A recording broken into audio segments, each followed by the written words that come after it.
Boa noite, iniciando mais um canal aberto, hoje com o tema conjuntura política. A nossa realidade no Brasil, o que está acontecendo hoje em Brasília, nesses dias, quais são os rumos do governo Temer, e esse debate a respeito da política nacional será o nosso tema de hoje, com dois convidados, dois especialistas na área política, que é o doutor Henrique Keski, que é doutor em ciência política, professor da Universidade Fevale, e o também doutor, advogado João Raimundo, presidente do PMDB aqui da cidade de Novo Hamburgo. Então nós iniciamos esse debate, como é sempre a tradição do programa Canal Aberto, perguntando para o doutor Henrique Keski a respeito desse panorama, dos acontecimentos agora dessa semana, do julgamento da chapa Dilma Temer que está ocorrendo no TSE, e quais são os desdobramentos dessa situação toda que ocorre em Brasília. Muito boa noite, doutor Henrique Keski. Boa noite, um prazer enorme estar aqui reunido e parabenizo a iniciativa do programa, porque realmente uma democracia se constrói a partir do debate de ideias, né? E esta tua pergunta, ela primeiro precisa se afirmar que o campo do direito é o campo do contraditório. E nós estamos vivendo uma situação de que, se o processo fosse somente focado no campo jurídico, nós já teríamos diferentes posições a debater. Agora, quando no campo jurídico eu ainda coloco questões de casuísmos políticos, isso se torna ainda pior. Em relação a essa última discussão da chapa da Dilma Temer, do julgamento que está ocorrendo agora, em primeiro lugar, ele foi proposto pelo PSDB quando existia interesse do PSDB em destruir o governo Dilma. Entretanto, agora, o PSDB está enterrado no governo Temer. Então, não há mais interesse nisto. Então, eu temo que comece a ocorrer realmente um grande acordo para manter o governo Temer com duas justificativas. O menos pior, e a outra justificativa, que é a base parlamentar que Temer tem no Congresso Nacional. E aí eu cito uma frase muito interessante de Ibsen Pinheiro, quando ele afirma que honesto não tem cúmplices. E a base parlamentar de Temer no Congresso é de cumplicidade. Então, no desespero de não terem as suas candidaturas e as suas carreiras políticas completamente afogadas, mantém a legitimidade no governo Temer. Agora, tecnicamente falando, apesar do ministro Gilmar Mendes ser declaradamente PSDB, né, e de ser, inclusive agora, assessor político do próprio Temer, do ponto de vista do processo, e a grande discussão que está ocorrendo agora lá é se inclui as delações do Odebrecht ou não. Juridicamente não deveria incluir, nesse sentido, porque o que dá origem ao processo são determinados fatos e o processo vai julgar aquilo. Eu não estou defendendo aqui que não houve abuso do poder econômico, mas se as provas já constantes do processo não forem suficientes, eu não posso acostar novos eventos que não estavam incluídos anteriormente no processo. Então, claro que existe ainda uma possibilidade de que não, mas era abuso do poder econômico, então eu posso trazer para o processo. Então, só para o telespectador entender que a discussão é essa: incluir as provas da Odebrecht e da JBS ou não no processo. É um fato superveniente. Um fato superveniente ao processo. Sim. Tecnicamente não poderia. Mas no Brasil, atualmente, o jurídico está a serviço do político e não o contrário. Ocorre uma inversão total de fatores. Então, eu não sei até que ponto realmente Temer tem conseguido manter um acordo de governabilidade, que é o que ele pretende realizar. Doutor João Raimundo, essa questão do julgamento de ocasião, ali atrás nós tínhamos ali todo um quadro, a questão das pedaladas fiscais, que podia, não podia, enfim, todo aquele processo de julgamento lá que houve no Congresso Nacional. Na Câmara dos Deputados, em que os deputados se manifestaram lá, enfim, em nome de Deus, da minha família, do fulano, da minha vizinha, aquela coisa toda. No momento, parece que está tudo convergindo para manutenção do governo Temer, por conta das reformas, principalmente da reforma trabalhista, da reforma previdenciária. Esse julgamento de ocasião, de acordo com a onda, de acordo com a conveniência do momento, isso é salutar dentro do ordenamento jurídico? Isso procede, não procede? Como é que o senhor vê, como advogado, acima da questão de ser presidente de um partido político, né? Vamos analisar, como o professor Henrique Kess colocou aqui, essa questão mais técnica, né? Perfeito. Boa noite aos telespectadores do canal aberto. Quero saudar o mediador, Fernando Marcos, e o debatedor, o professor Henrique, doutor Henrique. É um prazer enorme nós conversarmos a respeito destes assuntos, desses temas tão importantes e palpitantes, né? É claro que nós defendemos a lisura, né? Defendemos a honestidade, né? E defendemos, é claro, os ideais, tanto políticos, como aquelas questões jurídicas que envolvem todas essas questões aí. Bom, do ponto de vista político, nós vimos que o Temer sucedeu a Dilma, né? E o processo até ali foi legal, né? Um impedimento, é um processo constitucional, né? Consta na Constituição Federal, e enfim, né? Ela perdeu o mandato por aquelas questões já que foram exauridas. Agora, em relação ao Temer, hoje me parece que está havendo uma mudança, né, do plano político para tão somente o plano jurídico, para julgar ele como uma questão incidental, né, que viria a impedi-lo a ser o governante da nação. Então, eu vejo que há um erro, um equívoco muito grande do judiciário ter reaberto essa questão aí da prestação de contas, porque ela já transitou em julgado aquele processo e o próprio STF ou TSE autorizou a produção dessas novas provas.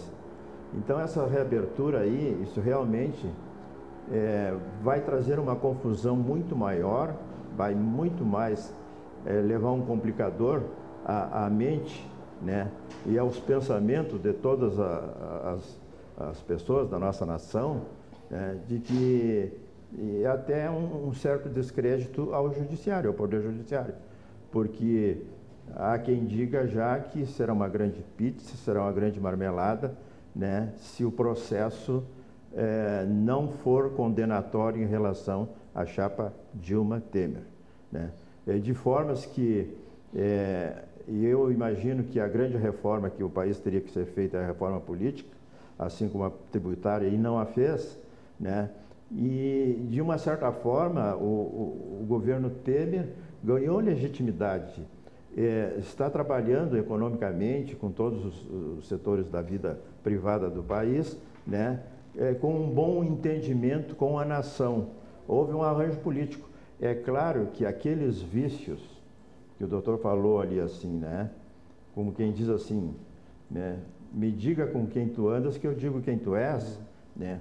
Aqueles vícios, nós não podemos fechar os olhos, né, para os vícios que existem e nós entendemos que há determinadas situações que elas só poderão ser revistas e extirpadas definitivamente numa eleição que se avizinha e que é a eleição do ano que vem, de forma que aí vai ser o grande julgamento, né, de tanto dos governantes como daqueles que estão lá no Congresso Nacional. Se os candidatos puderem concorrer, né? Exatamente. Porque na realidade há impedimento para todo mundo para concorrer no ano que vem. E outra, dois pontos que o senhor colocou que são muito importantes, uma a questão da reforma política e outra a questão da reforma tributária, né? A carga tributária do Brasil é insuportável, isso é um fato, em que pese algumas distorções que existem na Constituição, por exemplo, a questão da lei da taxação das grandes fortunas, que necessita de uma lei complementar para regulamentar, e essa lei complementar ela nunca vai sair do papel, né? Esse é um ponto. E o outro ponto é a questão da reforma política, propriamente dita, que talvez essa seja a causa de o Brasil ser um país que é um dos países que mais investe em educação, e a nossa educação, a gente amarga lá um 68º lugar no índice da ONU entre 75 países, na questão da formação da educação dos estudantes, né? A questão, por exemplo, do analfabetismo funcional, onde 73% dos estudantes do ensino médio saem sem saber interpretar um texto, né? Onde nós temos uma realidade que, casualmente, nós três aqui somos privilegiados frente à população brasileira, porque 14% a 15% da população brasileira tem curso superior, né? Então, essa distorção que pode se corrigir através, talvez, de uma reforma política, através de uma reforma tributária, ou não, professor Henrique Kessler? Eu queria retomar um ponto importante, que é o que a nossa Constituição diz a respeito desse momento. Realmente não é possível eleição direta. A única solução para a democracia legítima é a eleição direta. Só se assume o poder numa democracia por eleição direta.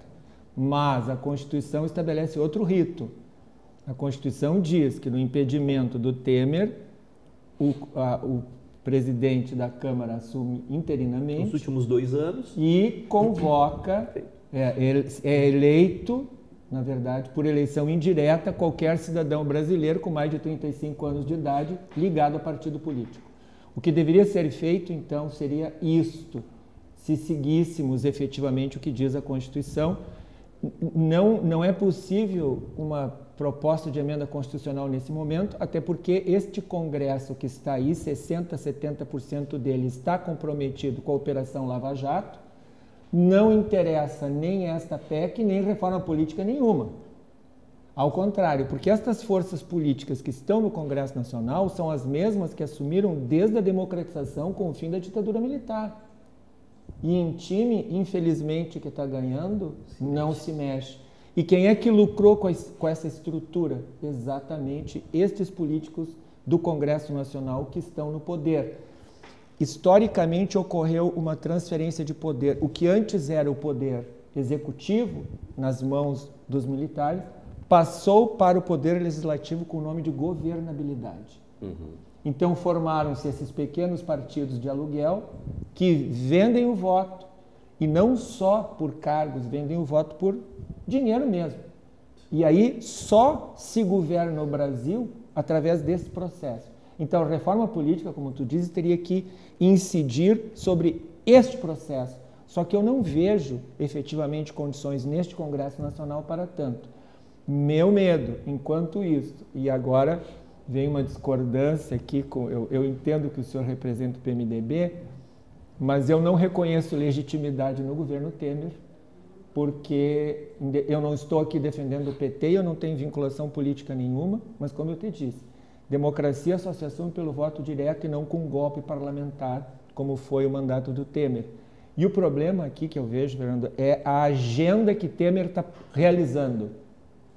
A agenda que ele está realizando começa com uma reforma de ensino em que não foi ouvida a população, nem os integrantes próprios do ensino, que vai fragilizar a mais ainda o ensino.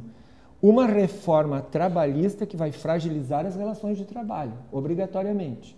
E está tentando aprovar uma reforma previdenciária, e nós já tivemos ampla discussão na FEVALE com auditores fiscais da Receita Federal que provam que a Previdência no Brasil não é deficitária. A Previdência no Brasil do trabalhador é superavitária. Tá? Então, o meu problema é a permanência deste governo com este agendamento político para cumprir com este objetivo e não realizar a verdadeira reforma, que é a reforma política. Então, eu proporia, sim, a cassação da chapa Dilma Temer, a perda do mandato, a entrega, como diz a Constituição, do poder ao Rodrigo Maia, que apesar de ser pau-mandado do Temer, teria que convocar eleições indiretas e a escolha de um brasileiro de 35 anos ligado a partido político que nos conduzisse até, finalmente, as eleições diretas de 2018. Doutor João Raimundo, na sua opinião, qual seria esse nome? Porque se falam-se vários nomes aí, falaram no Fernando Henrique Cardoso, falaram no Nelson Jobim, né? Numa pessoa que nesse momento tem a capacidade de articulação, né, com o Congresso, com os diversos setores da sociedade, de certa forma também com os movimentos populares, porque nesse momento parece que os movimentos populares estão à margem dessa discussão, né? Aí entram os sindicatos, as organizações, as forças vivas da sociedade, né? E aí me parece, doutor, e talvez é um engano meu, mas me parece que essa reforma vai beneficiar apenas uma parcela da sociedade e não a sociedade como um todo. Até pelo contrário, ela vai prejudicar uma boa parte da sociedade brasileira. Como é que o senhor vê essa questão? A questão, eu vejo que muito tem se falado, professor e Marco, a respeito de um nome. Alguns nomes já foram ventilados, como o próprio Nelson Jobim e o ministro da Fazenda também, por hora é mencionado. Sim. Mas a mim me parece que o mais importante, ou para que se obtenha um certo, entre aspas, consenso a respeito de nome ou nomes, seriam as lideranças partidárias, né? Aí sim, sentarem-se numa mesa, né, e dialogarem com a nação e buscarem um entendimento. Porque cada partido, dos moldes como a nossa política é feita e é administrada, cada um tem a sua liderança, né? E nós vemos que sempre há uma intenção de alguém, né, fazer uma indicação, né? De formas que eu imagino que uma coalizão nacional, né, seria um passo importante, né, com uma constituinte autônoma aí para fazer essas reformas que se avizinha e que muitas delas são indevidas, né? Nós vimos, como o professor falou, concordamos plenamente que há reformas ali e que não haveria necessidade ou haveria a necessidade de um aprofundamento da discussão com a sociedade, né? Com as escolas, com os sindicatos e por aí afora, as entidades de classe, né? Imagino. E aí eu vejo assim que o nosso sistema político, doutor, a gente que milita tanto, né, e eu faço parte de um partido há bastante tempo, né?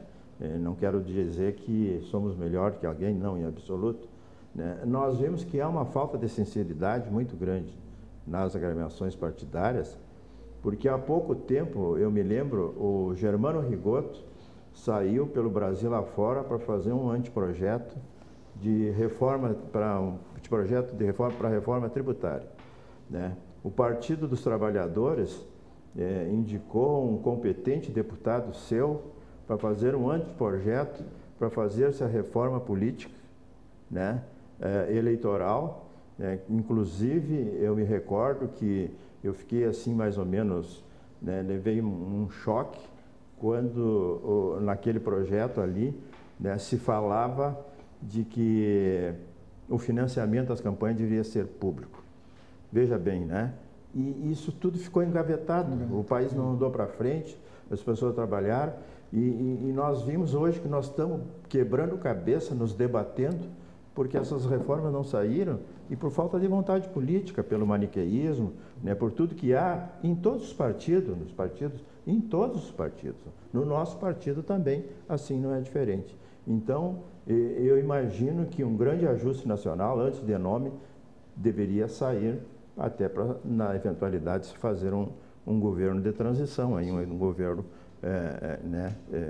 um mandato tampão, como Sim. se fala, né? Nesse sentido, doutor Henrique Kesk, as grandes crises que nós tivemos aí, desde o Estado Novo, desde a política do café com leite, década de 30, Getúlio Vargas, depois passando pela época da redemocratização de 46 até 64, toda a crise que houve, né, com o AI-5, depois, né, até o momento de se... E daí o MDB, o antigo MDB de guerra na trincheira, lá lutando pela democracia do país, né? Depois nós tivemos aí o movimento das diretas já na década de 80, né? Todo esse retrospecto. Nós estamos num momento vivendo uma das maiores crises da democracia no Brasil. Ela é comparável ao que aconteceu em 64, quais são ou até anteriormente, porque na realidade sempre teve esse debate entre, digamos, uma elite econômica, digamos assim, né, e os movimentos populares. Sempre houve dentro daquela retórica da luta de classes, né? E esse momento, ele é um momento que não só o Brasil, mas aí nós por exemplo, vimos lá na Primavera Árabe, na Revolução da Turquia, na própria situação da Venezuela hoje, que também está dividida, né? Então isso é um fenômeno mundial, sempre existiu, ou nós estamos sentindo mais na pele isso agora? Eu acredito que se nós focarmos a história brasileira, como tu colocaste aí, realmente nós temos uma marca registrada que é do acordo. E o problema e o medo que eu vejo nisso é que, na maioria das vezes, o acordo é feito para mudar e manter exatamente as coisas como estão. Toda a história brasileira foi isto. A passagem da ditadura para a democracia foi um acordo celebrado também. Mas eu gostaria de deixar um ponto de otimismo nesse momento. Com certeza, respondendo diretamente à tua pergunta, é uma crise grave, mas pela primeira vez na história brasileira, nós temos os maiores empresários do país sendo presos. E o país continua em relativa normalidade. Nós podemos estar vivendo uma crise econômica, mas se fala em crise institucional, mas a normalidade institucional está mantida. Nós temos políticos consagrados sendo investigados e presos. Então, esta depuração nunca ocorreu. Então, me parece que sim, nossa esperança, e aqui eu concordo com o colega debatedor, nós precisamos de um verdadeiro consenso nacional, e isto vai surgir a partir desta depuração que está ocorrendo na política nacional, que vem, digamos, de forma estrutural, de forma sistêmica, a nossa corrupção, né? Ela está presente em toda a nossa história democrática verdadeiramente. Só que, com certeza, eu não vejo o Brasil descambando por uma Venezuela. Nós não temos caldo cultural, digamos assim, para isso. Nós vemos uma normalidade social e uma normalidade institucional, e este é um dos aspectos importantes da democracia. E essa depuração me parece que só está sendo possível porque nós conseguimos atingir um certo nível de instituições fortes no país. Em relação àquela tua pergunta, a outra anterior, me parece que o nome do Jobim seria um nome adequado, porque ele tem o conhecimento jurídico necessário. Ele já foi ministro do Supremo, ministro da Justiça e do Supremo. Ele tem trânsito, né, nas áreas políticas, e me parece sim que seria um nome de consenso. Eu temo somente o acordo da pizza para manter o governo Temer, porque ele vai manter esta agenda de reformas sem que a sociedade inteira participe do debate. O problema da não legitimidade do governo Temer agora é o baixíssimo nível popular, é a exclusão de toda a sociedade do debate. Quer fazer uma reforma de ensino? Traga a sociedade para o debate. Quer fazer uma reforma trabalhista? Traga as forças sociais para o debate. E a mesma coisa da Previdência. Mas não é isso que está sendo feito. A legitimidade do Temer é dada por este Congresso Nacional, que está comprometido com o próprio processo de depuração. Então, seguram para proteger-se. Querem manter a legitimidade do governo para proteger-se. Por isso que eu advogo a favor da cassação do mandato. E isso corrigiria um outro erro, se tu me permitir. Sim. Porque assim, lição número 1 de direito penal. Né? Não há crime sem pena e não há pena sem crime. caça a Dilma, mas não condena a inelegibilidade. Então, se não condenou a inelegibilidade, não tem sustentação jurídica o crime. Então, o crime não é jurídico, não houve, é político o julgamento. E é isso que eu retomo a questão. Eu não posso colocar o direito a serviço da política. O direito é o freio da política, e não o contrário. Porque senão eu fico nesses julgamentos de ocasião, que nem tu disseste, e aí a crise, na verdade, ela só aprofunda cada vez mais. Doutor João Raimundo, vou fazer uma provocação, que é uma coisa que me incomoda, talvez é uma leitura muito pessimista que eu faço da sociedade. Tá? E a gente vai fazer um paralelo, vamos fazer uma analogia entre o grande empresário, olha o perigo que eu estou correndo aqui, tá? Entre o grande empresário e o líder do morro traficante. Tirando a JBS da cena, tirando a Odebrecht da cena, tirando o Fernandinho Beiramar da cena, não entra um outro empresário que vai ocupar esse espaço se não houver a reforma política, porque se continuar nos mesmos moldes, o Caixa 2 vai continuar institucionalizado, vai continuar sendo prática da política, até porque o senhor conhece política, o senhor conhece uma campanha, sabe quanto se gasta numa campanha e de onde é que vem esse dinheiro? Nós temos os doadores, né? O próprio PMDB aqui de Novo Hamburgo tem figuras que têm uma conexão com o povo extraordinário. Posso citar aqui o Dr. Raul Cassel, que é uma pessoa, um líder, uma pessoa que trabalha com a comunidade, o próprio Serjão, o vereador Serjão, que é o cara que está lá. Hoje ele deve estar lá em Canudos, lá no meio da enchente, lá na Vila Palmeira. Então, essa não é com esse comparativo. Eu estou fazendo um comparativo com os grandes caciques da política, né, nacional, e aí entra todo mundo, de todos os partidos, todos os grandes partidos. O senhor não acha que nesse momento, prendendo um ou criminalizando um do jeito, ou a questão até da delação premiada, outro, não vai entrar outro no lugar desse e a gente continua nesse círculo vicioso ad eterno? Eu acredito piamente, ilustre professor, doutor e mediador, de que vai haver uma grande mudança no nosso país. Eu acredito que a partir das próximas eleições há de haver uma nova consciência. Doutor, eu me recordo que nós, de uma certa forma, nunca debatemos muito as questões nacionais assim para legitimá-las. Eu, quando estudante lá em Santa Maria, eu via que as coisas vinham de cima para baixo e a gente diz é assim mesmo e não é assim mesmo. E eu lhe digo uma coisa, desde que saiu as reformas que o Temer encaminhou, os projetos, nós discutimos 2 vezes por semana dentro do nosso partido o que é bom, o que não é bom, o que é isso, o que é aquilo, porque nós precisamos dialogar e levar à comunidade, à sociedade, aquilo que nós imaginamos.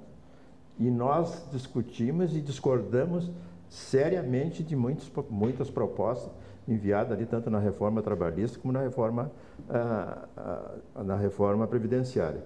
É claro que a sociedade não tem essa oportunidade, mas imagino, o senhor que é um grande professor, um mestre da universidade, né, imagino que essas discussões, elas devem vir à tona muito mais, com maior frequência, como esse debate que vocês estão promovendo aqui, né, Marco? Para que haja uma consciência e uma integração maior da sociedade, porque, afinal de contas, né, é daí que se tira, da legitimidade, que as leis hão de mudar. Eu acredito que a gente sabe que a corrupção nos níveis que está no Brasil é insustentável, deve ser a campeã do mundo absoluta, né? Com certeza vai haver outros que irão delinquir nesse sentido, mas imagino que nós estamos passando a pedra, apagando a pedra, estamos criando uma nova nação, uma nova consciência, né? E esse discurso aqui também, eu saúdo o Pedro Simão, que foi um grande senador da República, né? E ele diz nas reuniões que a gente muitas vezes presencia, que ele nunca viu, com quase 90 anos de idade, nunca tinha visto nenhum crime de colarinho branco alguém ser condenado, como de fato não foram.